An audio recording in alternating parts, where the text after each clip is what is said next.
Hello viewers, welcome to my show doctor Meenu's show. दोस्तों, Covid के बाद अक्सर आपने देखा होगा जॉइंट पेन की प्रॉब्लम्स बहुत ज़्यादा कॉमन हो गई हैं। पहले तो ये प्रॉब्लम्स सिर्फ ओल्ड एज में लोगों को होती थी, पर अब यंगस्टर्स में भी ये प्रॉब्लम बहुत कॉमन हो गई है। इसके साथ विंटर सीज़न होने की वजह से ये प्रॉब्लम और एग्रवेट हो गई है। और जब हम डॉक्टर्स के पास जाते हैं, नॉर्मली जैसे हम फिजिशियंस के पास जाते हैं तो वो हमें दे देते हैं पेन किलर्स। कुछ टाइम के बाद जब हमें कोई इफ़ेक्ट नहीं आता उनका, तो वो हमें बड़े बड़े टेस्ट लिख कर दे देते हैं।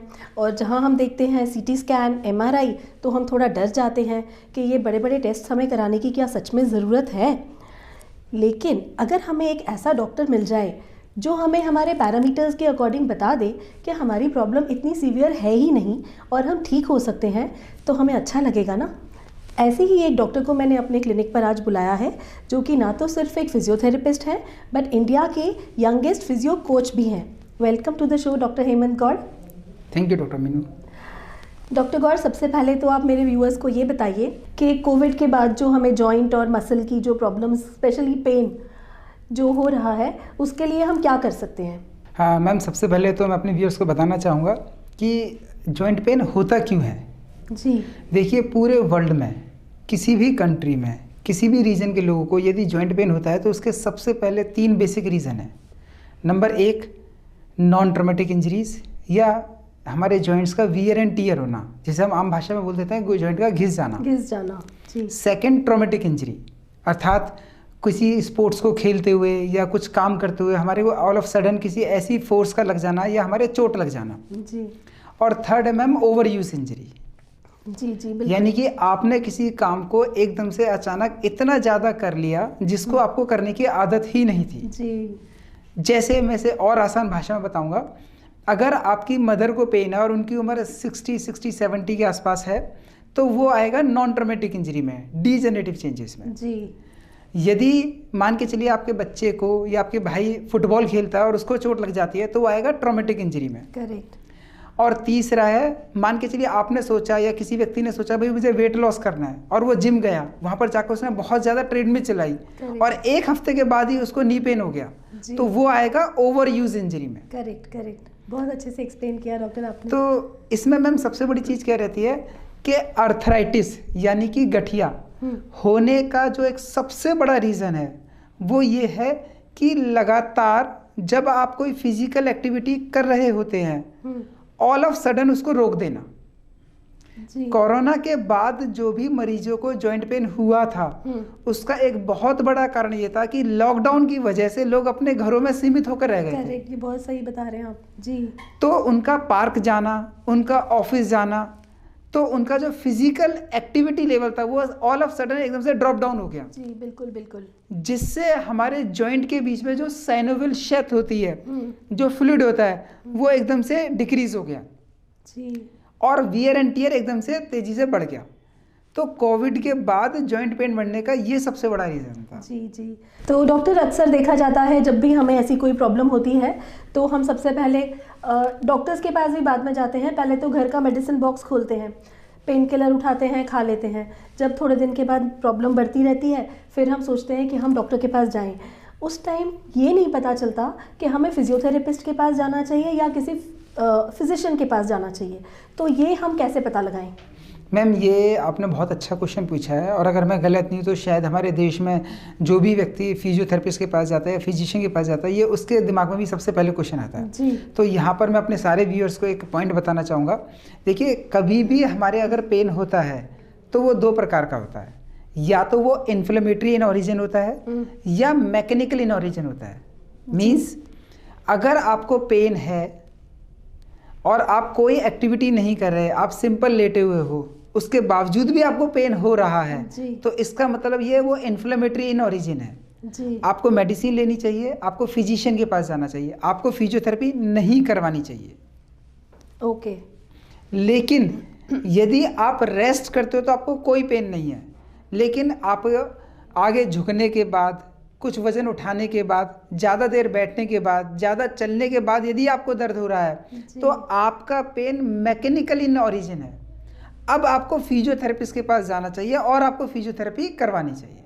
ओके। डॉक्टर बहुत इन्फॉर्मेटिव था ये क्वेश्चन का आंसर। डॉक्टर यहाँ मैं एक चीज़ जानना चाहती हूँ।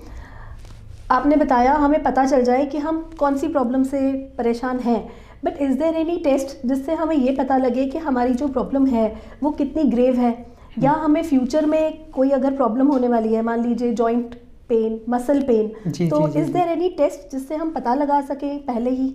तो यहाँ पर मैं अपने व्यूअर्स से कहना चाहूँगा कि यहाँ पर मैं आपको दो प्रकार के टेस्ट बता रहा हूँ। एक वो जो आप अपने आप कर सकते हैं, और दूसरा वो जो कोई फिजियोथेरेपिस्ट आपके लिए कर सकता है।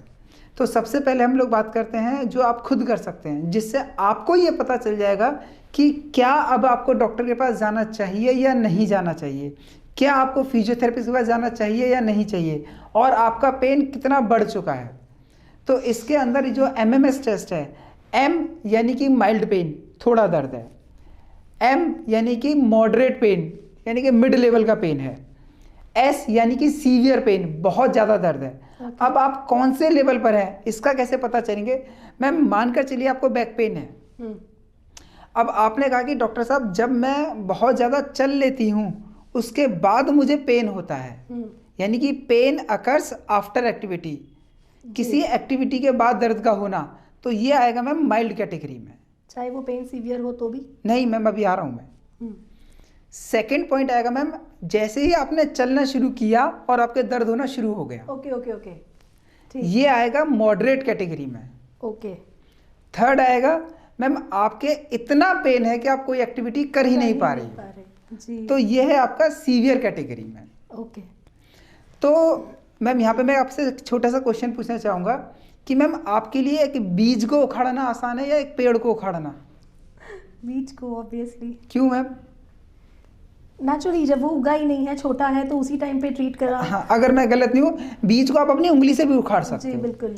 पेड़ को उखाड़ने के लिए आपको लेबर बुलानी पड़ेगी, करेक्ट, मशीन बुलानी पड़ेगी, हो सकता है क्रेन भी बुलानी पड़े। जी मैम ठीक इसी तरीके से हर बीमारी शुरुआत में बीज के समान होती है। करेक्ट। जब आप उसे इग्नोर मारते हो तो वो पेड़ बन जाती है। जी। तो जैसे ही आपका पेन माइल्ड कैटेगरी में शुरू हो जाए, आप तुरंत उसकी फिजियोथेरेपी करवा लीजिए या फिजियोथेरेपिस्ट के पास चले जाइए, अगर वो मैकेनिकल है ओरिजिन में। जी। ताकि वो कल को पेड़ ना बन पाए। करेक्ट। तो ये तो है मैम सेल्फ टेस्ट। दूसरा होता है मैम JMT, जॉइंट और मसल टेस्ट। उसके अंदर ये टेस्ट मैम हम लोगों ने बनाया है। वैसे तो इसका एक प्रोसीजर होता है, लेकिन फिर भी एक क्वालिफाइड फिजियोथेरेपी इसको कर सकता है। जी। तो इसके अंदर मैम किसी भी हमारे जॉइंट के अंदर 3 चीज़ें होती हैं। पहला उसकी फ्लेक्सिबिलिटी, अर्थात जैसे ये मेरी फिंगर है तो मैं इसको कितना बेंड कर सकता हूँ, इसकी रेंज ऑफ मोशन कितनी है। जी। दूसरा इसकी स्ट्रेंथ, यानी कि मेरी पावर कितनी है, मसल स्ट्रेंथ। और थर्ड रहता है इसकी एंडुरेंस, यानी कि मैं एक ही एक्टिविटी को बार बार कितनी बार कर सकता हूँ। करेक्ट। तो ये किसी फिजियोथेरेपिस्ट के द्वारा किया जाता है, जिसमें आपके सभी जॉइंट का यूज़ किया जाता है उसको एक्टिविटी को देखने के लिए। जी। तो ये 2 प्रकार के टेस्ट है, जिससे हमारे व्यूअर्स भी ये देख सकते हैं कि उनको कौन से टेस्ट की ज़रूरत है और कब उनको जाना चाहिए। बहुत बढ़िया डॉक्टर गौर। डॉक्टर आपके जो आपने अभी टेक्निक्स बताई, इससे मैं समझती हूँ मेरे व्यूअर्स जान पाएंगे खुद ही कि उन्हें क्या प्रॉब्लम है, उन्हें कब फिजियोथेरेपिस्ट के पास जाना चाहिए, कब फिजिशियन के पास जाना चाहिए। मान लीजिए उन्होंने ये सब कुछ कर भी लिया और उसके बाद वो आपके पास आ भी गए या किसी भी फिजियोथेरेपिस्ट के पास चले भी गए, पर एक बहुत बड़ी प्रॉब्लम होती है, फिजियोथेरेपिस्ट के पास जाना मीन्स 15 सेशंस, 1 मंथ। आज इतना टाइम किसके पास है? तो आपके पास कोई ऐसी टेक्निक्स भी हैं जिसमें may be the problem is less और मोर, बट पेशेंट आपके पास 1-2 बारी ही आए या 1-2 सेशंस में ही उसे इतना रिलीफ मिले कि उसे और आगे उसको कंटिन्यू करने का एक मोटिवेशन भी आए या उसको रिलीफ मिल जाए, बार बार आना ना पड़े? जी मैम, देखिए मैं यहाँ पर अपने व्यूअर्स को बताना चाहूँगा कि इन्हीं सभी प्रॉब्लम को देखते हुए, क्योंकि पिछले 15 सालों में मैं अब तक लगभग 1.5 लाख पेशेंट देख चुका हूँ। वाह। तो अब तक मैंने देखा है कि अमूमन जब मैंने प्रैक्टिस शुरू करी थी तो फिजियोथेरेपी के लिए 1 महीना जाना पड़ेगा, 2 महीने जाना पड़ेगा। एग्जैक्टली। तो मैम कहीं ना कहीं मेरे दिमाग में क्वेश्चन रहता था कि आपने देखा होगा एक पेन किलर आती है और आधा घंटे के अंदर आराम दे देती है और उसकी कॉस्ट 2 रुपये, 5 रुपये, 10 रुपये होती है। तो जब कोई पेन किलर 2 रुपये, 5 रुपये या 10 रुपये में आ रही है तो कोई 15 दिन, 1 महीना, 2 महीना क्यों खराब करेगा? जी। क्या मैं सही समझा? जी बिल्कुल। हाँ। और फिर इतना टाइम भी नहीं होता। जी। तो मैम इन्हीं चीज़ों को ध्यान में रखते हुए मैंने जितनी भी वर्ल्ड के अंदर एडवांस टेक्निक हैं, जैसे osteopathy, chiropractic, Mulligan technique, manual therapy, IASTM, dry needling, MFR, जी। उन सभी टेक्निक को एक सीक्वेंस में एक कॉम्बिनेशन बनाया हमने जिसका नाम है मोमटी। ओके। हाँ, और उस टेक्निक की मदद से मैम हम 1 मिनट के अंदर भी पेशेंट को 100% रिलीफ दे सकते हैं। वाओ, 1 मिनट में? 1 मिनट में मैम। आप घड़ी में टाइम देख सकते हैं, मुझे 1 ही मिनट लगेगा, लेकिन साथ ही साथ मैं अपने व्यूअर्स को यह भी बताना चाहूँगा, लेट अस सपोज अगर हमारे पास 100% केसेस आते हैं तो 70% को एक सेशन ही लगता है। That's really wonderful. हाँ, 20% ऐसे हैं जो पेशेंट जिनको 5 to 10 सेशन लगते हैं। 5% पेशेंट ऐसे होते हैं जिनको 30 सेशन भी लगते हैं, और 5% पेशेंट का मैम कुछ नहीं कह सकते। जी बिल्कुल। इन शॉर्ट ये कि अगर 100% पेशेंट हमारे पास आया है या 100 नंबर पे पेशेंट आया है तो 90 to 95% केसेस में हम लोग रिजल्ट दे देते हैं। जी जी। तो वहाँ पर ऐसे बहुत सारे पेशेंट हैं हमारे पास जो जयपुर से, बंगाल से और भी अलग अलग स्टेट से आते हैं, और मैम उनको 1 to 3 सेशन, 1 सेशन में, 2 सेशन में, 3 सेशन में उनको आराम हो जाता है और वो अपना घर चले जाते हैं। जी, ये बात मुझे बहुत अच्छी लगी, बिकॉज जहाँ भी ऐसी बात आती है दूर जाना या जी, फिर जी, जी। एवरीडे जाना इज़ अ बिग प्रॉब्लम। जी जी जी। डॉक्टर गॉड, विंटर्स में मैंने देखा है लोगों को अक्सर पुराने दर्द जाग जाते हैं, joint pain, muscle pain, and it is not only with old people, आजकल तो यंगस्टर्स के साथ भी ये प्रॉब्लम हो रही है। तो क्या कुछ ऐसा आप बता सकते हैं मेरे व्यूअर्स के लिए जहाँ पे हम लाइफ लॉन्ग पेन फ्री रह सके, स्पेशली विंटर सीजन में, because the problem arises every winter. Sure ma'am, sure. मैं यहाँ पर अपने व्यूअर्स को बताना चाहूँगा मैम कि विंटर्स में जनरली यदि किसी के हड्डी टूट गई है और उसने ठीक से फिजियोथेरेपी नहीं करवाई है, या किसी के स्प्रेन यानी कि लिगामेंट टियर हो गया हो, या स्ट्रेन किसी का मांस फटा हुआ हो, तो हमेशा सर्दियों में क्या रहता है कि हमारा जो टेम्परेचर जैसे ही डाउन जाता है हमारी ब्लड सप्लाई कम हो जाती है जी। और वहाँ पर जो हमारी मसल्स हैं वो अकड़ जाती हैं। ओके। और प्रॉपर ब्लड सप्लाई ना होने की वजह से उनकी स्ट्रेचेबिलिटी कम हो जाती है, जी। रेंज ऑफ मोशन प्रॉपर नहीं हो पाती, इसलिए उनके दोबारा पेन हो जाते हैं। ओके। अब बात आती है इसको कैसे ठीक किया जाए। जी। मैम जनरली लोगों के साथ दिक्कत यह है कि वो सुबह उठते ही, खासतौर से मैं क्षमा चाहता हूँ, फीमेल के साथ वो सुबह उठते ही घर का काम करना शुरू कर देती हैं। जी। तो 6 घंटे या 8 घंटे आप बिस्तर में थे, आप रजाई के अंदर थे, आप ब्लैंकेट के अंदर थे, आपकी बॉडी पूरी तरीके से रेस्टिंग पोजीशन में थी, जी, और तुरंत उठते ही आपने काम करना शुरू कर दिया, जी। तो आपके जो जॉइंट हैं वो तेजी से घिसने शुरू हो जाएंगे। मैम यहाँ पे एक छोटा सा एग्जांपल देना चाहूँगा, जैसे मैं कार का, आपने देखा होगा सर्दियों में हम लोग ये बोलते हैं कि जब भी आप कार स्टार्ट करो तो कार को स्टार्ट करने के बाद कुछ देर इंजन को गर्म होने दो। जी बिल्कुल बिल्कुल, ताकि ऑयल हर जगह पहुंच जाए। करेक्ट। मैम सेम यही बात हमारी बॉडी के साथ है। ओके। तो हमेशा सुबह उठने के बाद मैम 20-20 का फॉर्मूला हमेशा याद रखें। ओके। 20 मिनट्स में आपने प्राणायाम करने हैं, आपने सूर्य नमस्कार करना है। ओके। तो मॉर्निंग के टाइम पर 20 मिनट्स सूर्य नमस्कार और प्राणायाम, साथ में यदि पॉसिबल हो सके तो 5 to 10 मिनट्स की वॉक, यानी कि आपने 5 मिनट प्राणायाम किए, 5 मिनट सूर्य नमस्कार किया, 5 मिनट आपने वॉक करी, जी। और 5 मिनट आपने अच्छे से पूरी बॉडी की स्ट्रेचिंग कर ली। ओके। तो ये तो आपका 20 मिनट्स हो गया मॉर्निंग का शेड्यूल। ओके। इसी प्रकार से शाम को मैम आपने करनी है थोड़ी सी स्ट्रेंथ ट्रेनिंग, या इसे हम बोलते हैं रेजिस्टेंस ट्रेनिंग। ओके। जैसे थेरा बैंड आते हैं, थेरा ट्यूब्स आती हैं, छोटे छोटे डंबल्स आते हैं, उनको आपने उठाया। तो कई बार जो लोग सिर्फ योगा करते हैं वो स्ट्रेंथ ट्रेनिंग नहीं करते, और जो जिम करते हैं वो योगा नहीं करते, बिल्कुल। जबकि हमारी बॉडी को दोनों की रिक्वायरमेंट है। ओके। तो सर्दियों के अंदर, गर्मियों में अगर आप नहीं भी करते हैं, या गर्मियों पर अगर आप एक टाइम भी करेंगे तो चल जाएगा, जी। लेकिन सर्दियों में आप सिर्फ 20-20 का फॉर्मूला याद रखिए। मॉर्निंग में आप योगा, प्राणायाम और वॉकिंग, इन 3 चीज़ों पे ध्यान दीजिए। इवनिंग में आप डंबल ट्रेनिंग, थेरा बैंड ट्रेनिंग, इन चीज़ों पे आप थोड़ा सा ध्यान दीजिए। मैं दावे के साथ कह सकता हूँ कि कम से कम 25 साल से लेकर 50 साल तक आप अपने हड्डियों की, अपनी मांसपेशियों की, अपनी नसों की हेल्थ को बढ़ा देंगे। डॉक्टर गौड़, अभी आपने फीमेल्स की बात करी, जैसे सुबह उठते हैं फटाफट एक्टिविटी स्टार्ट हो जाती है उनकी रेस्ट मोड से, पर अक्सर देखा गया है कि नी पेन बेसिकली ये फीमेल्स में ज़्यादा होता है, ओल्ड एज में भी होता है, तो इस नी पेन का भी कोई पर्टिकुलर रीज़न है? जी मैम, देखिए फीमेल्स के अंदर आप जानते होंगे कि एक कंडीशन एक होती है, एक टाइम होता है जिसे हम बोलते हैं, हिंदी में बोलते हैं उसे रजोनिवृत्ति, और वैसे बोलते हैं इसको मेनोपॉज जी। तो ये नियर अबाउट 45 की एज के आसपास होता है जी। तो इस समय या ऐसे टाइम पर कैल्शियम का एक सीवियर लॉस होता है जी, जिसकी वजह से फीमेल के अंदर एक प्रकार की चिड़चिड़ाहट भी आ जाती है। तो उस समय विटामिन और मिनरल की भारी कमी होती है जी। पहला रीज़न। दूसरा रीज़न मैम, पिछले 20 ईयर से, अगर हम पिछले 2 दशकों से बात करें तो आपने देखा होगा हमारी जो टॉयलेट हैं उसका स्ट्रक्चर बदल गया है। अब लगभग हर घरों में इंडियन टॉयलेट की जगह इंग्लिश टॉयलेट आ गई हैं, जिसमें हमारे नी पूरी तरीके से बेंड नहीं होते जी। तो कहीं ना कहीं हमारे जो नी का ग्रीस है या जो साइनेबल फ्लूइड है वो कम होना शुरू हो गया जी।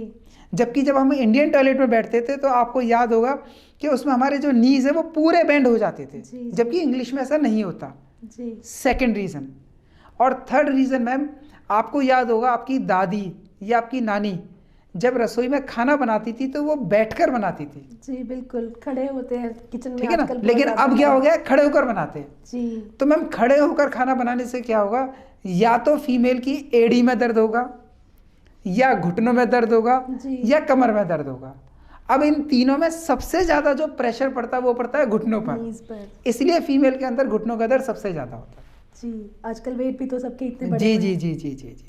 तो डॉक्टर, इसका कोई ट्रीटमेंट भी तो होगा, कोई इलाज भी? अब मैं चाहूँगी मेरे व्यूअर्स को बताएं कुछ ऐसा, कोई टिप जो घर बैठे भी लोगों के काम आ सके। मैम देखिए, इसमें ना कुछ एक्सरसाइज हमारी सेल्फ एक्सरसाइज होती हैं जिसमें हम लोग, यदि किसी के दर्द नहीं है जी, अगर किसी के दर्द नहीं है तो वो कोशिश करे कि शाम के टाइम या सुबह के टाइम वो आलती पालती मारकर बैठ सकता है। जैसे हम लोग पूजा करते हैं, हम लोग कुछ भी पाठ करते हैं, और इस अभ्यास को ना छोड़े।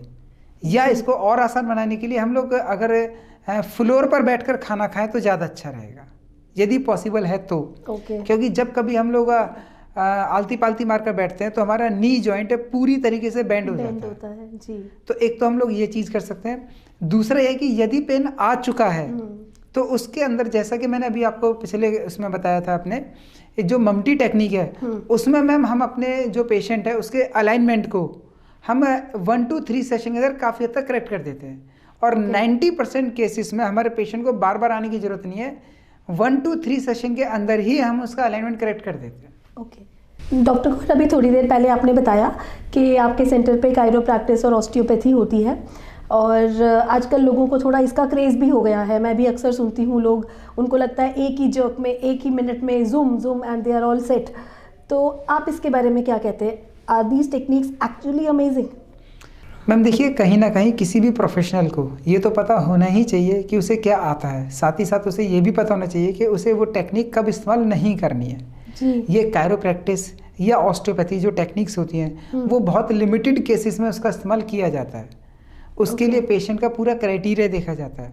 अदरवाइज जो चीज़ जितनी जल्दी, जितनी आसानी से फ़ायदा पहुंचाती है वो चीज़ उतना ही नुकसान भी पहुंचा सकती है। इसलिए हम पहले पेशेंट को देख लेते हैं क्या उसको उसकी ज़रूरत है, उसके बाद ही हम किसी पेशेंट के ऊपर अप्लाई करते हैं। तो मैं यहाँ पे अपने व्यूअर से भी कहना चाहूँगा कि सिर्फ यूट्यूब पर वीडियो देखकर किसी व्यक्ति के पास ना जाएं, और ऐसी कोई भी मैजिकल ट्रीटमेंट नहीं होता। ये they all are scientific process. इनकी एक साइंटिफिक टेक्निक होती है जिसको एक कोर्स करने के बाद ही कोई व्यक्ति कर सकता है। जी जी बिल्कुल। तो मैं कहना चाहूँगा कि इसके अंदर अगर हम उस प्रोसेस को फॉलो करेंगे तो हमें अच्छे रिजल्ट मिलेंगे। जी बिल्कुल जी, बहुत अच्छी बात कही डॉक्टर गौड़ आपने। मैं अपने व्यूअर्स को भी ये बताना चाहूँगी, जैसा डॉक्टर गौड़ ने बताया, किसी के भी पास जाकर कोई भी ट्रीटमेंट अपने आप से ना करवाएं, स्पेशली यूट्यूब को देखकर खुद तो एटलीस्ट कुछ भी ना करें। You should always go to a person who is actually qualified for the job. और डॉक्टर गौड़ से अगर आप कनेक्ट करना चाहते हैं तो इनके नंबर्स यहाँ स्क्रीन पर दिए जा रहे हैं, आप इनसे पर्सनली कनेक्ट कर सकते हैं। मेरे शो में आना चाहते हैं या मुझसे कुछ बात करना चाहते हैं तो मेरे नंबर्स भी यहाँ दिए जा रहे हैं, आप मुझसे कनेक्ट कर सकते हैं, बात कर सकते हैं। और अभी चर्चा जारी है डॉक्टर गौर से। डॉक्टर गौर, मैं आपसे एक क्वेश्चन और पूछना चाहती हूँ।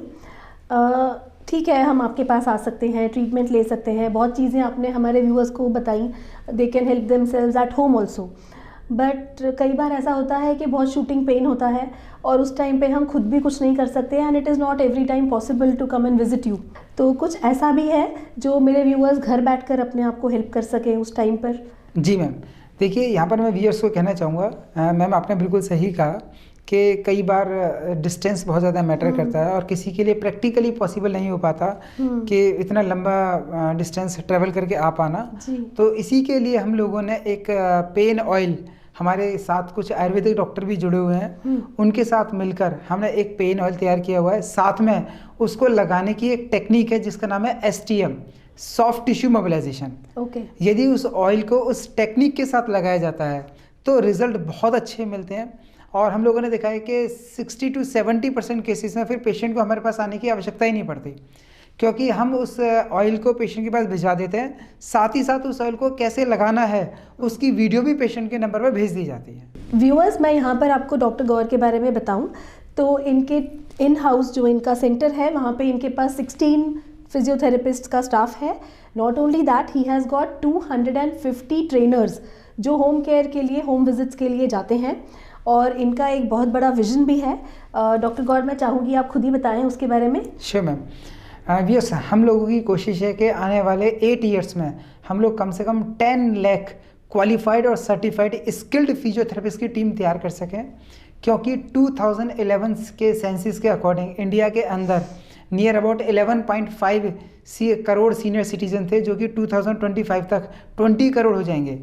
और इंडिया में आज की डेट में more than 6 crore senior citizen ऐसे हैं जो किसी ना किसी जॉइंट पेन से परेशान हैं। तो हमारी कोशिश है हमारे ऐसे सीनियर सिटीज़न या हमारे घरों में जो हमारी सबसे बड़ी एसेट्स हैं, हमारे माता पिता, उनके चेहरे पर एक मुस्कान लाई जाए और उनके जीवन को दर्द मुक्त बनाया जाए। तो इसी दिशा में हम लोग प्रयास कर रहे हैं और ज़्यादा से ज़्यादा फिजियोथेरेपिस्ट को एक अच्छी हार्डकोर ट्रेनिंग देकर उनको तैयार कर रहे हैं, ताकि वो आपके घरों में मौजूद आपके माता पिता के चेहरे पर एक कभी ना बुझने वाली मुस्कान ला सकें। वाह डॉक्टर गौर, इसके लिए भी कुछ स्टेप्स उठा रहे हैं आप, क्या कर रहे हैं इसके बारे में भी मैं चाहूँगी आप मेरे व्यूअर्स को बताएं। श्योर मैम, देखिए इसके अंदर हम लोग पूरे ऑल ओवर इंडिया से जो भी फिजियोथेरेपी के स्टूडेंट्स हैं या वो स्टूडेंट जो फिजियोथेरेपी में करियर बनाना चाहते हैं, उनका हमारे सेंटर पर वेलकम है और हमारे यहाँ पर उनको ट्रेनिंग दी जाती है। जनरली जो टेक्निक या जो पूरी ट्रेनिंग मैंने पिछले 15 सालों में ली है, उस ट्रेनिंग को और उस पूरी ट्रेनिंग के दौरान कम से कम 15 से 20 लाख रुपए हमें खर्च करने पड़े हैं। वो पूरी की पूरी ट्रेनिंग हम लोग अपने जो फिजियोथेरेपी के स्टूडेंट्स हैं उसको 10% से भी कम कॉस्ट में देने के लिए तैयार हैं, जिसके अंदर उनका रहना, खाना, पीना, सारी पूरी ट्रेनिंग, और ट्रेनिंग पूरी होने के बाद उन्हें हमारे यहीं से ही जॉब भी मिल सकेगी। लेकिन बस हमारी शर्त यही है कि जो भी फिजियोथेरेपिस्ट या जो भी स्टूडेंट हमारे पास आए वो वास्तव में उनके अंदर एक सेवा का भाव हो, अपने मरीजों के प्रति उनकी वो सेवा करना चाहें और उनके अंदर एक अच्छी मेहनत करने का जज्बा महसूस हो। जी, आपके ये ट्रेनिंग सेशंस कितने बड़े हैं, कितने ड्यूरेशन क्या है इनकी? देखिए मैम, ये डिपेंड करता है कि जो भी स्टूडेंट हमारे पास आ रहे हैं उनकी खुद की क्वालिफिकेशन क्या है जी। क्योंकि इसके अंदर जैसे एक DPT होता है, डिप्लोमा इन फिजियोथेरेपी, एक BPT होता है, bachelor in physiotherapy, master in physiotherapy. तो डिपेंड करता है आपकी क्या क्वालिफिकेशन है, उसके हिसाब से हमारे यहाँ पर उनको ट्रेनिंग प्रोवाइड करी जाती है जी। और उस ट्रेनिंग के अंदर उनका रहना, खाना, पीना सारी चीज़ें मौजूद हैं। ओके जी। डॉक्टर गौर, बहुत अच्छी इन्फॉर्मेशन आप प्रोवाइड कर रहे हैं। Thank you. मैं समझती हूँ मेरे व्यूअर्स जो आप देख रहे हैं वो वाकई में आपसे कनेक्ट करना चाहेंगे और उनके लिए मैं ये नंबर्स आपकी दोबारा से स्क्रीन पर दे रही हूँ। लेकिन कुछ ऐसे लोग भी होंगे जो आपका ये प्रोग्राम देखेंगे और देख रहे होंगे और वो आपके पास आ नहीं सकते, maybe they are not even in Delhi. तो उनके लिए, उनको आप अपनी ये सर्विस किस तरीके से प्रोवाइड कर सकते हैं? देखिए मैम, इसमें मैं अपने व्यूअर्स को बताना चाहूँगा कि जो मोड ऑफ ट्रीटमेंट है उसके हमारे पास 3 वेज हैं। नंबर 1, पेशेंट हमारे क्लिनिक पर आ सकते हैं। नंबर 2, हम पेशेंट के घर पर अपने फिजियोस को भेज सकते हैं। ओके। और नंबर 3, हम पेशेंट का टेलीफोनिक कंसल्टेशन कर सकते हैं।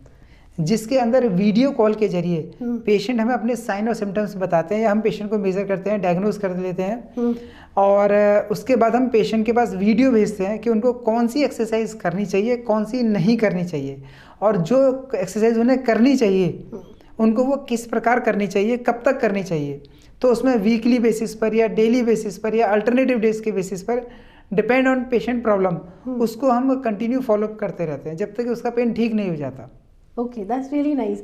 तो मैं चाहूँगी मेरे व्यूअर्स इस बात को नोट करें, डॉक्टर गौर से कनेक्ट कर सकते हैं आप। उनके नंबर्स यहाँ मैं दोबारा स्क्रीन पर दे रही हूँ। अगर आप घर पर हैं और दिल्ली से बाहर हैं या दिल्ली में भी हैं और नहीं जा पाते इनके क्लिनिक में, तो भी it is very much possible, आप इनसे कनेक्ट कर सकते हैं वीडियो कॉलिंग के थ्रू।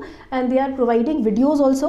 वो बहुत ही इन्फॉर्मेटिव है because you can always replay and get the help. Thank you so much doctor Gaur, it was wonderful to have you here. Thank you ma'am. Viewers, मैं हर हफ्ते कोशिश करती हूँ कि ऐसे ही प्रोफेशनल्स को आपके सामने लाऊं जिनसे आपको बहुत इन्फॉर्मेशन मिल सके, और आप अगर उनसे कनेक्ट करते हैं तो डेफिनेटली आपको बहुत फ़ायदा हो सकता है। जुड़े रहिए अगले हफ्ते एक और एक्सपर्ट के साथ डॉक्टर मीनूज़ शो में। Thank you.